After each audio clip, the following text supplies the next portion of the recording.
పని చేసింది మీరు కాబట్టి డెవలప్మెంట్ లేదు కాబట్టి డెవలప్మెంట్ అనేది మతానికి ముడిపెట్టకూడదు అని భాస్కర్ రాజు గారు చెప్పారేమో అన్నది నా అభిప్రాయం. మరి పెట్రోల్ ఇచ్చి ఎప్పుడు ఎక్కడ ఎలా దహిస్తారో చెప్తే నేను కూడా వస్తాను. ఓకే భాస్కర్ రాజు గారు మీరు స్పందించిన తర్వాత సార్కి ఇస్తాను. సో ఒకటి ప్రవీణ్ పగడా గారు బ్రిటిష్ వాళ్ళు దుర్మార్గులను ఒప్పుకున్నారు. సో చాలా సంతోషం.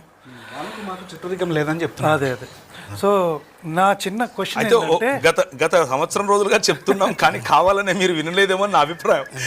జస్ట్ ఆన్ సైట్ టిక్లర్ బిబ్బు గారు కూడా అన్నారు పోయిన ప్రోగ్రామ్ లో.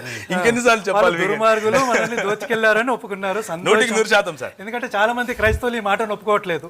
బ్రిటిష్ వాళ్ళు మాకు ఆత్మీయ బంధువులు అని మాకేదో బాగా చేశారు అని చాలా విషయాలు చెప్తున్నారు.